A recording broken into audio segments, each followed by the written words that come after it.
नमस्कार, मैं हूं नुपुर जारोली लोढ़ा और आप देख रहे हैं एजेंडा बेधड़क। आज राजस्थान विधानसभा में मुख्यमंत्री भजनलाल शर्मा ने बजट बहस पर जबरदस्त रिप्लाई दिया। सबसे पहले आंकड़े देखें तो राजस्थान की प्रति व्यक्ति आय अब पहली बार 2,02,349 पार हो चुकी है, जो कि पिछले 2 सालों में लगभग 21.15% बढ़ी है। लेकिन क्या यह वृद्धि सच में जनता की मेहनत और नीतियों का परिणाम है या सिर्फ दिखावे के लिए है? साथ ही सीएम भजनलाल शर्मा ने 5 साल बनाम 2 साल पर भी खुलकर विपक्ष को करारा जवाब दिया और कहा कि कांग्रेस राज में परियोजनाएं तो घोषित हुई, लेकिन काम हुआ डबल जीरो। अब सवाल यह है, क्या 5 साल बनाम 2 साल की योजना पर चल रही बहस में राज्य की लंबी अवधि की योजनाएं सही दिशा में आगे बढ़ेंगी? आइए इस बहस के मुख्य पहलुओं और मुख्यमंत्री के जवाब को विस्तार से समझेंगे।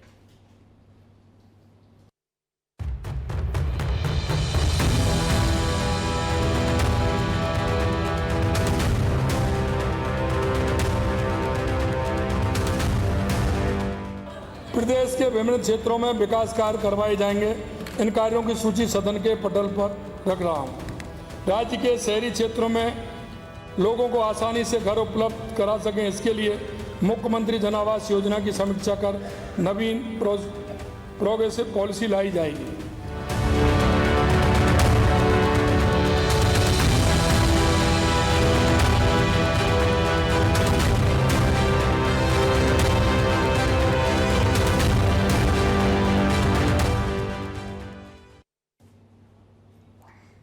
और चलिए चर्चा का आगाज करूं उससे पहले तमाम मेहमानों से आप लोगों का तारुफ मैं करवा देती हूं। नितिन सारस्वत जी हमारे साथ में कांग्रेस के प्रवक्ता के तौर पर मुखातिब हुए हैं। अटल खंडेलवाल जी हमारे साथ में बतौर बीजेपी प्रवक्ता के तौर पर मुखातिब हुए हैं।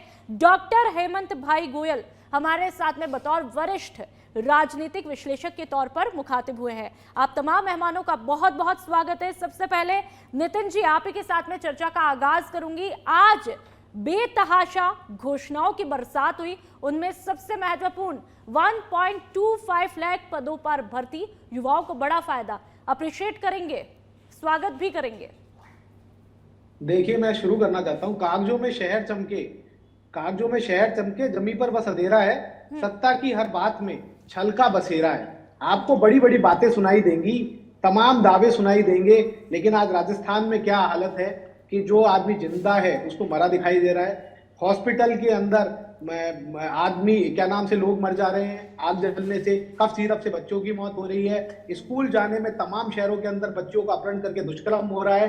तमाम तरीके से कानून व्यवस्था है। हाई कोर्ट किस तरीके की टिप्पणियां सरकार के ऊपर कर रहा है, और जो केंद्र से मिलने वाले अनुदान तक में जो कहा करते थे कि डबल इंजन की सरकार है, वो तक 1700 करोड़ रुपए की कटौती हो गई है। स्पेशल अनुदान तो छोड़ दीजिए, हमारा हिस्सा भी हम लोग केंद्र से नहीं ले पा रहे हैं। लेकिन मैं कुछ चंद लाइनें कहना चाहता हूं, क्योंकि आपने मुझे डाटा बताया। सबसे पहले तो बताना चाहता हूं, आज मुख्यमंत्री ने बहुत बिलियन डॉलर की बात करी। 2023-24 में हमारी अर्थव्यवस्था थी राजस्थान की 185 बिलियन डॉलर, और आज कितनी है? 185 बिलियन डॉलर। क्योंकि मोदी जी के करिश्मे के कारण आज हमारे जो रुपया और डॉलर है, किस तरीके से आज रुपए की हालत हो गई है। पर कैपिटा इनकम की बात की 2023-24 में थी $2033, और आज कितनी? आपने कहा कि पर कैपिटा इनकम बन गई $2011, क्योंकि रुपए की कीमत डॉलर के मुकाबले फिर कम हो गई है, 38% गिर गई है। राजस्थान में कर्ज की बात की 2019 में था 3,54,000 करोड़ रुपए, और 2023-24 में था 5,70,000 करोड़। मतलब कुछ 5 साल में कर्ज था 2,26,000 करोड़ रुपए। हालांकि केंद्र सरकार 55 लाख से 200 लाख करोड़ रुपए कर चुकी है, वो एक अलग खेल है, सुनिए। लेकिन इस सरकार ने 2 साल में कुल कर्ज कितना ले लिया? 2,22,000 करोड़ रुपए, जो हमारी सरकार ने 2,26,000 करोड़ लिया था 5 साल में। अब जीएसडीपी ग्रोथ की बात देख लिए, 21-22 में थी 17.46%, 22-23 में थी 12.80, 23-24 में थी 12.85, 24-25 से सुन लीजिए अब गिर रही है। ठीक है, आप ही की बात का रिएक्शन अटल जी से ले लेती हूँ। शुरुआती एक बार पहले राउंड में रिएक्शन की बात होगी। अटल जी, नितिन जी ने पूरा अच्छा खासा डेटा पेश किया है। आप लोगों ने आज बेतहाशा घोषणाओं की बरसात की है, उसके लिए आप लोगों को बहुत बहुत बधाई।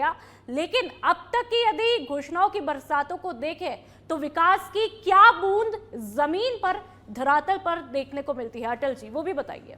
देखिए नुपुर जी, नितिन जी तो वही कि नैरेटिव फिक्स करने की चाहत है तो कुछ भी बता दें, इस तरीके का उनका माइंडसेट है।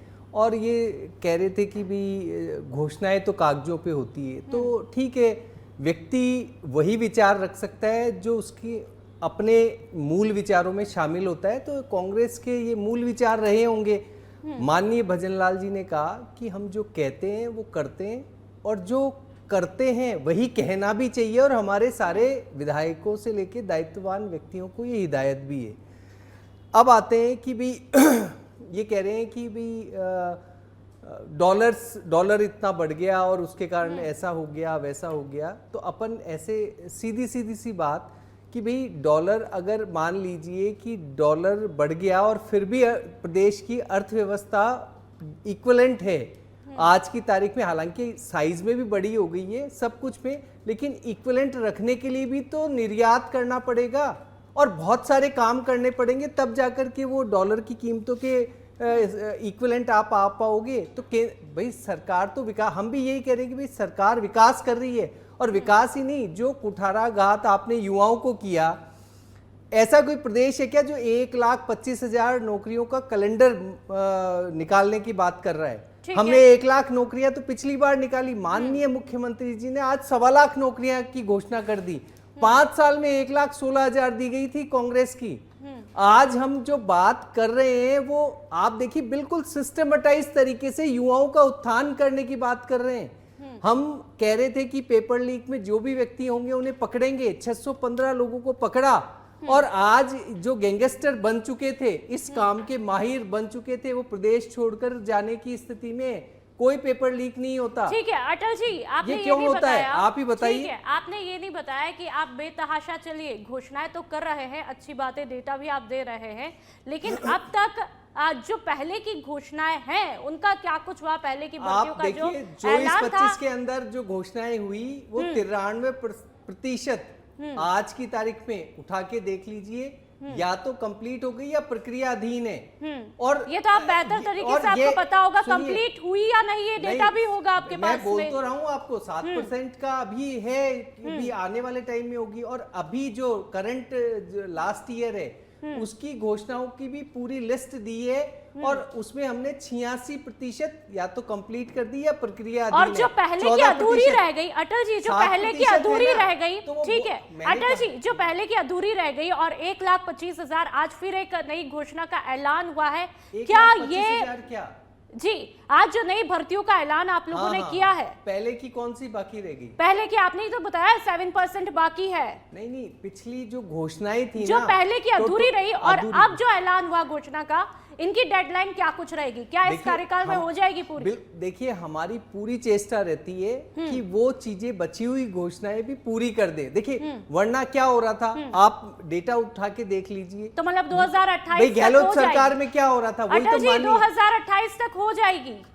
देखिए बात ऐसे समझिए नुपुर जी, जब प्रदेश विकसित प्रदेश की तरफ आगे बढ़ने चलता है और माननीय मुख्यमंत्री जी संकल्प ले रहे हैं, तो और वो ऐसा नहीं, वो तो कह रहे हैं कि हम विपक्ष को भी साथ लेकर के आगे बढ़ना चाहते हैं, और हम समन्वय करके आगे बढ़ना चाहते हैं। तो हमेशा हुई है, चाहे कांग्रेस के कार्यकाल में हो, बीजेपी के, आप लोग दावे कर रहे हैं, लेकिन अभी तक ये नहीं बता पाए जो टाइम पीरियड अभी तक आपको मिला है, क्या उसमें ये घोषणाएं पूरी होंगी या नहीं होगी? चलिए मैं सेकंड राउंड में आपके पास में आऊंगी। हेमंत जी, ठीक है, आपसे समझूंगी, एक बार वापस से मैं आपके पास में आऊंगी। हेमंत जी आप बताइए, आज बहुत सारी बेतहाशा घोषणाओं की जो बरसात हुई, चाहे हम 1,25,000 पदों की भर्तियों की बात कर लें, या फिर सामाजिक सुरक्षा पेंशन की भी बात कर लें, पंचायतों के लिए भी जो फंड यहाँ पर आज ऐलान किया गया है, इन तमाम घोषणाओं को हम कैसे देखेंगे?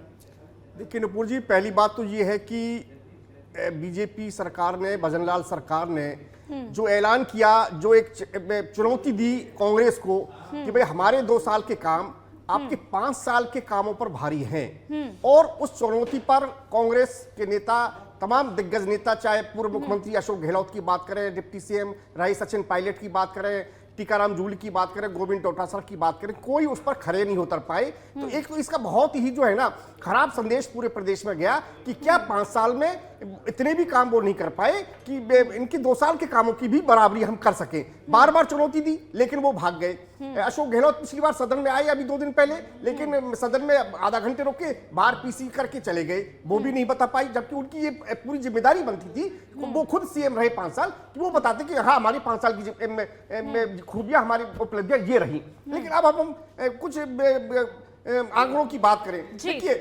कांग्रेस के शासन में 626 ऐसी घोषणाएं थी जिस पर 1 रुपया भी खर्च नहीं हुआ। ठीक है। 2018 से 2023 के कांग्रेस शासन में 4148 घोषणाएं की गई, उनमें से 1935 घोषणाएं पूरी ही नहीं हुई। इसके विपरीत बीजेपी सरकार ने जो 2 साल में घोषणाएं की, उनमें से 90% घोषणाएं पूरी उनकी स्वीकृति जारी हो गई है और 80% के काम भी पूरे हो चुके हैं और यह अंतिम चरण में है। अब आप देखिए कि बीजेपी का जो घोषणा पत्र था, चुनावी घोषणा पत्र, उसमें 352 बिंदु शामिल थे, उनमें से 285 पर ये पूरा काम कर चुके हैं। और सबसे बड़ी बात देखिए कि इनका जो बजट है वो पिछली सरकार के आखिरी बजट से 41% ज्यादा उसकी बजट साइज है। ये एक आप इनकी खूबी समझने का प्रयास करिए। इसके अलावा पहली बार राजस्थान में प्रति व्यक्ति आय 2,02,000 रुपए हो गई, जो कि पिछली सरकार में 1,67,000 थी। तो ये बातें ऐसी हैं जो निश्चित रूप से कांग्रेस को आईना दिखाने के लिए पर्याप्त है। अब आप देखिए कि आज इनके नेता प्रतिपक्ष टीकाराम जूली शेरो शायरी करते रहे, इसके लिए सीएम को भी कहना पड़ा कि आप शेरो शायरी कम करिए। अभी यहाँ पर प्रवक्ता भी कर रहे थे शेरो शायरी, इनको एक शौक लग गया शेरो शायरी करने का, लेकिन आप टू द पॉइंट बात करिए ना। अब बताइए ना कि आपने क्या किया 5 साल में। ठीक है, आप ही की बात का जवाब, हेमंत जी आप ही की बात का जवाब, नितिन जी शायद आप जवाब देना भी चाह रहे हैं, लेकिन सवाल ये भी रहेगा, हेमंत जी की बातों का तो रिएक्शन दीजिए, लेकिन नेता प्रतिपक्ष टीकाराम जूली ने आज एक बात बहुत ही गहनता के साथ में उन्होंने कही है। उन्होंने कहा ठीक है आप लोग बीजेपी पर जम करके प्रहार कर रहे हैं, लेकिन आप अपने कार्यकाल को भी देख लीजिए, गरीबी हटाओ का नारा देते हैं, लेकिन आप लोगों ने गरीबों को ही हटा डाला। देखिए, मैं हेमंत भाई से कहूंगा कि हम लोग कम से कम जनता के दर्द को शेरो शायरी में बताने की कोशिश करते हैं। हम लोग झूठे आंकड़ों को गिना के सत्ता की चाटुकारिता नहीं करते हैं, क्योंकि हम लोग जिम्मेदार हैं। जो हमारा जनता के प्रति, राजस्थान की 8.5 करोड़ जनता के प्रति जो हमारी जिम्मेदारी है ना, उसको निभाने की कोशिश करते हैं। हमें हमारे घर में कुछ दलाली के लिए नहीं चाहिए, हमें चाहिए कि हमारे राजस्थान की जनता के काम हो। दूसरी बात मैं कहना चाहता हूँ, ये हमारी सरकार की बातें कह रहे थे, हम हमारी नितिन जी, लेकिन आप लोगों ने जो बीजेपी पर आरोप लगाया कि गरीबों को हटा डाला, लेकिन प्रति व्यक्ति आय तो बढ़ रही है। नितिन जी तो आप सुनिए तो सही मैडम, सुनिए तो सही। हाँ बताइए। बिल्कुल वही बता रहा हूँ। ये कहा करते थे कि जब हम यहाँ राजस्थान जब आएंगे, और नरेंद्र मोदी की गारंटी थी कि आते पेट्रोल डीजल के नाम से हम यूपी, हरियाणा और गुजरात के बराबर कर देंगे, नहीं हुआ।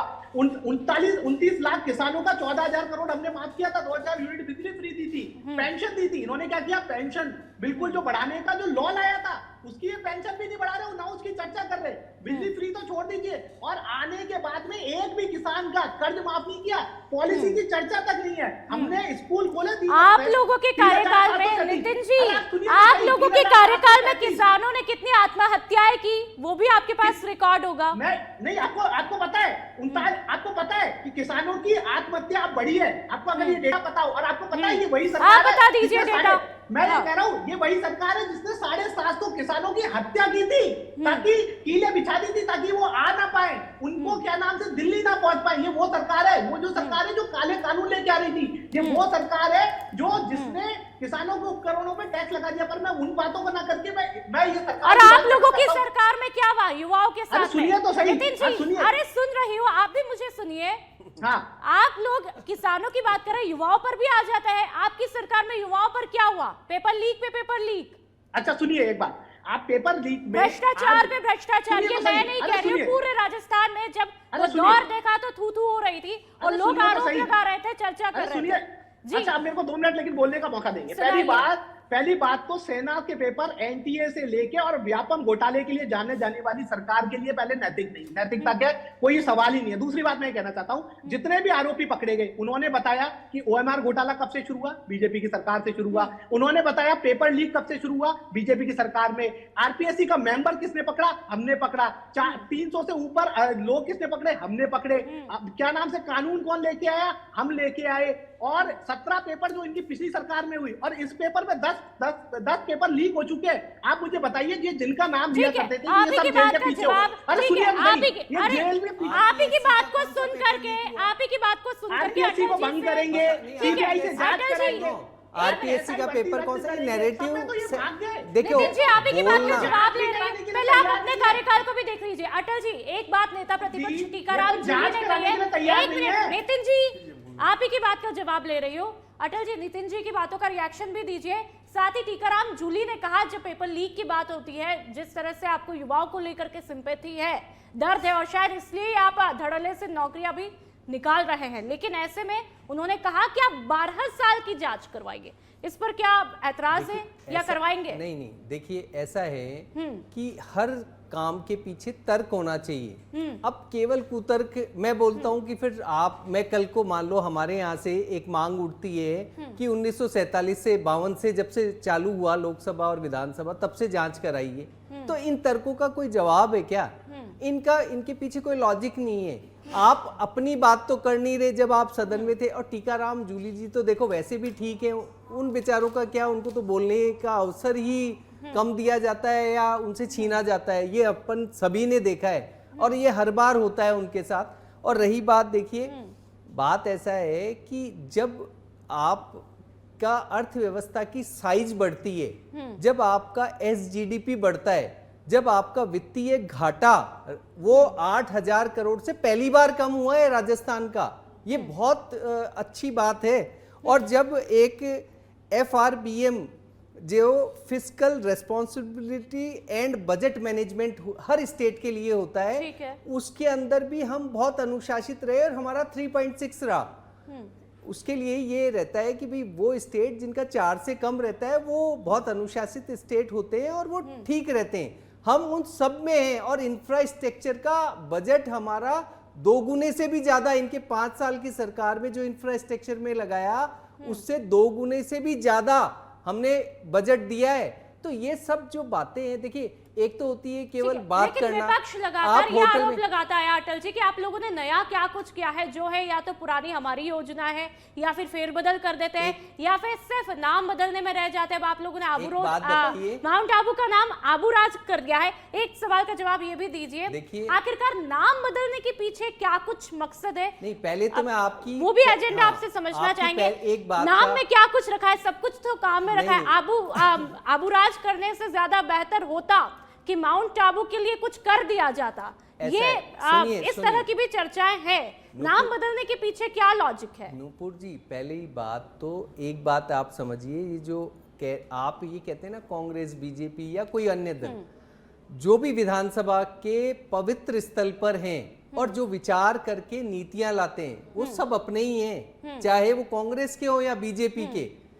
तो अगर इन्होंने कोई अच्छा काम किया है बिल्कुल और उस अच्छे काम में कुछ अपडेशन है तो हम उसको आगे बढ़ाते हैं। ये हमने पहले भी कहा था, माननीय प्रधानमंत्री जी ने भी कहा। अब ये कह रहे हैं कि सुनिए नाम बदल दे का ऐलान करें, अच्छी बात है, लेकिन आप एक बात का जवाब नहीं दे पाए। नाम बदलना, इसके पीछे क्या कुछ ऐसे लॉजिक है? माउंट आबू जिन लोगों का एक इमोशनल कनेक्शन है, जो बरसों से वहां पर आते हैं। आप बताइए माउंट आबू का नाम माउंट आबू किसने रखा था? नहीं, आप तो ये बताइए इस नाम को बदलने के पीछे की क्या रणनीति है? अटल जी, मैं यहाँ पर जवाब देने के लिए नहीं, सवाल करने के लिए बैठी हुई हूँ। ठीक है, ऐसे है, आप सवाल भी करिए और उसका पीछे का लॉजिक आप नहीं समझेंगे, इसलिए आपसे समझना चाह रहे हैं। तो मैं ये बोलना चाहता हूँ कि भाई जो भी ये जो 3-4 जगहों के नाम जो हम बदल रहे हैं, ये पौराणिक नाम है और वही पहले थे सस्टेनेबल।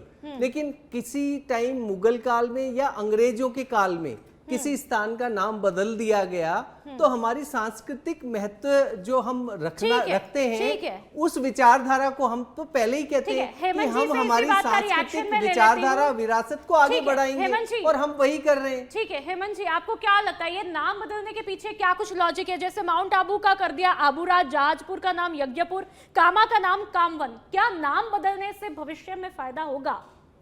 देखिए, मैं समझता हूं कि नाम परिवर्तन करने पे सरकार का बहुत भारी खर्च होता है, ये बात सही है। लेकिन चूंकि कुछ नाम ऐसे हैं जिनमें अंग्रेजियत की बू आती है या जो मुस्लिम शासक थे उनके टाइम वो नाम रखे गए थे, उसमें मुस्लिमत की बू आती है, इस तरह की बातें हो सकती हैं। चूंकि माउंट आबू भी उसमें अंग्रेजियत की बू आती है तो उसको आबू राज कर दिया इन्होंने। जैसे नगर का इन्होंने ब्रजनगर किया था, तो अब जैसे राजभवन का नाम लोक भवन किया, चूंकि राजभवन से एक अंग्रेज की वो आती है, लोक भवन से एक सेवा भाव उससे जागृत होता है। तो इस तरह की एक ये इनकी परिपाटी रही है, इस तरह का इनका एक विचार रहता है, राष्ट्रवादी विचार के लोग हैं बीजेपी वाले, तो उस तरह से है। लेकिन ठीक है, नाम के साथ काम भी जरूरी, काम हो रहा है। अब मैं बात कहना चाहता हूँ, नितिन सारस्वत जी कह रहे थे कि भाई 12 साल की जांच करवा ली। अरे भाई 5 साल आपका शासन रहा, तो आपने उन 5 साल की जांच आपने क्यों नहीं करवाई? मेरी ये बात समझ में नहीं थी। बार बार इस बात को ये उठाते हैं चैनल्स पे कि सब वसुंधरा राजे की शासनकाल की जांच आप करवा लीजिए। अरे भाई आप भी तो 5 साल रहे थे ना, अशोक गहलोत की सरकार रही थी, तब आपने क्यों नहीं उनको पकड़ा? अरे भाई आपके शासनकाल में तो आपके ही डिप्टी सीएम ने आरपीएससी को भंग करने की मांग करी थी, जयपुर से अजमेर की पदयात्रा करी थी, वो करी थी ना। और आप 5 साल की अपनी उपलब्धियां नहीं बता पा रहे। अरे मैं कहता हूं आपके पास इतनी सारी उपलब्धियां हैं तो आप बताने लगे तो मैं कहता हूं लंबी फेहरिस्त है। अरे भाई मिड डे मील घोटाला की छोटी मोटी उपलब्धि है क्या? अरे भाई मैं विकलांगता प्रमाण पत्र फर्जी जारी हो जो छोटी मोटी उपलब्धि है क्या? अरे भाई जल जीवन मिशन 6 महीने तक घोटाला हो गया, छोटी मोटी उपलब्धि है क्या? ये तमाम उपलब्धियां हैं, आप बताइए। नितिन जी आप जवाब दीजिए। अटल जी और हेमंत जी की बात का, लेकिन इसके अलावा मुख्यमंत्री भजनलाल शर्मा ने एक स्टेटमेंट दिया है कि हमारी सरकार ने काम किया है और आपकी सरकार ने होटलों में आराम किया है। देखिए दिक्कत क्या है, मैं सबसे पहले होटल से शुरू करता हूं क्योंकि ये बराबर बीजेपी वाले बोलते हैं। तो मैंने इस बात को जानने का प्रयास किया कि ये होटल क्यों बोलते हैं। इसलिए क्योंकि 2 रंगा बिल्ला ने हर जगह सरकार गिराने की कोशिश की, लेकिन केवल एक राजस्थान की सरकार थी। पहले तो नितिन जी वो फेयरमाउंट होटल है, उसका क्या है? जिसको ये गिरा नहीं पाए थे। नहीं, वो फेयरमाउंट क्या है? क्यों जनता को सुनिए। अच्छा, दूसरा प्लीज अटल जी आपसे तो मैं ये उम्मीद कर सकता हूँ, क्योंकि इनको ये दुख है कि कैसे उस सरकार ने 500 में सिलेंडर, 100 यूनिट घर की फ्री, 2000 यूनिट किसान को फ्री राशन, 125 दिन का रोजगार, इंदिरा गांधी शहरी विकास योजना, 1000 रुपए पेंशन, 25 लाख का चिरंजीवी बीमा, 10 लाख का दुर्घटना बीमा, गौशाला को अनुदान, OPS, Mahatma Gandhi school, right to health, gig worker, minimum income guarantee act, उड़ान योजना, इंदिरा रसोई योजना, किसान राहत योजना, कोविड में जो अनाथ हुए थे उनको बच्चों को नौकरी, कोटा रिफंड फंड, तमाम चीजें दे दी। और वो सरकार को ये गिरा नहीं पाए पैसों के दम पे, 50 करोड़ के ऑफर के बाद में। तो इनको तकलीफ ये है कि वो 2 महीने। और सुनिए जो ये कह रहे थे अभी हेमंत गोयल जी कि ये ओएमआर घोटाला, सोचिए एक घोटाला खुलता है कुछ सालों बाद में, जिसके अंदर जो कंपनी बैन थी उस कंपनी को बीजेपी लगातार अटल जी मैं आपके पास में आऊंगी। अरे सुनिए, अरे टाइम भी देखना पड़ता है। नितिन जी आप सुन लीजिए। नितिन जी 1 मिनट। नितिन जी मुझे सबको बराबर मौका देना है।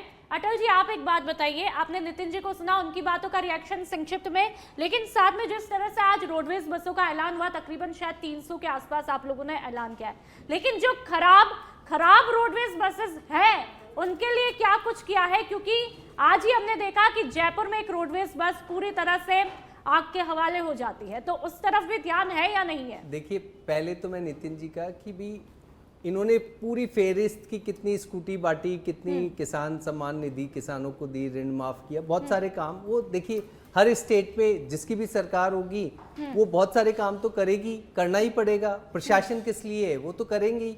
लेकिन बेसिकली अंतर ये हो रहा था कि जो आपने 5 साल में किया उससे कहीं अधिक हमने 2 वर्ष में कर दिया। ये जनता के प्रति सार्थकता है और उपयोगिता है। वो बहस का मुद्दा था और वो पहले से डिसाइड था, सदन में वो बहस होनी थी, ये वॉकआउट कर गए। और आज टीवी पे ये बहुत सारे केवल नाम गिना रहे हैं कि इसमें पंचायत राज में ये दिया और कृषि में ये दिया। ठीक है अटल जी आप रोडवेज बस पे आइए। अब आते हैं रोडवेज बसों का ऐलान जो खराब है उनकी तरफ ध्यान है।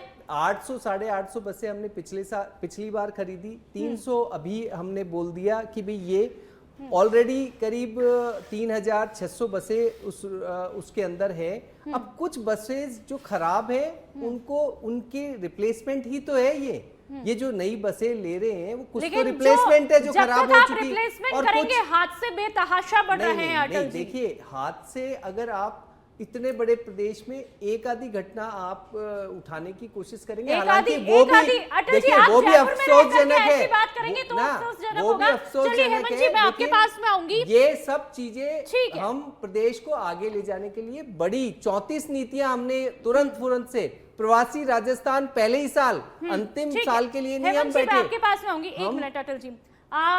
हेमंत जी आप बताइए ओवरऑल आज जो घोषणाएं हुई उनको हम कैसे देखें? चाहे वो 1,25,000 पदों पर भर्ती की बात हो, सामाजिक पेंशन बढ़ा दी गई है, तकरीबन शायद 425 है। प्रतिमा पंचायतों को 9200 करोड़ रुपए देने की बात की गई है। जयपुर में द्रव्यवती नदी पर एलिवेटेड रोड समेत तमाम बड़ी बड़ी बातें, और साथ ही ये भी दावा किया है कि हमारा जो बजट है वो पिछली सरकार से 41% ज्यादा का बजट है। इन तमाम पिक्चर को कैसे देखें? देखिए, बहुत बैलेंसिंग बजट है। बजट को फाइनलाइज कर दिया गया और मुख्यमंत्री कहते हैं कि हम 5 साल की बात नहीं करते, हम जब बात करते हैं कि 2047 की बात करते हैं, आने वाले 25 साल की बात करते हैं, क्योंकि 5 साल के लिए केवल बात नहीं कर सकते। और उनका कि हम रहे नहीं रहे, आने वाली सरकार हमारी हो नहीं हो, हम यहाँ रहे नहीं रहे, लेकिन ये सरकार रहेगी, ये प्रदेश रहेगा, ये राष्ट्र रहेगा। ठीक है हेमंत जी, ये बात वही हो गई जो पूर्व प्रधानमंत्री अटल बिहारी वाजपेयी जी कह के गए हैं कि सरकारें आएंगी जाएंगी, हम रहे या ना रहे, देश देश रहना चाहिए। आप तमाम मेहमानों का बहुत बहुत शुक्रिया, बहुत ही बेबाकी के साथ में पुरजोर तरीके से इस मुद्दे पर बातचीत किया। अब ऐसे में देखना है जो आज मुख्यमंत्री भजनलाल शर्मा ने विधानसभा में घोषणाओं की फहरिस्त झड़ियां लगा दी है, आखिरकार जमीन पर विकास की आने वाले वक्त में कितनी बूंदें देखने को मिलेगी, ये देखना बड़ा दिलचस्प होगा। फिलहाल इस शो में इतना ही, आप देखते रहिए सच पे धड़क। नमस्कार।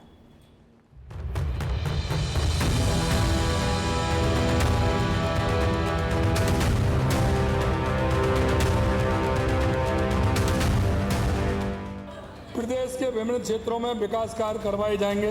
इन कार्यों की सूची सदन के पटल पर रख रहा हूं। राज्य के शहरी क्षेत्रों में लोगों को आसानी से घर उपलब्ध करा सकें, इसके लिए मुख्यमंत्री जन आवास योजना की समीक्षा कर नवीन प्रोग्रेसिव पॉलिसी लाई जाएगी।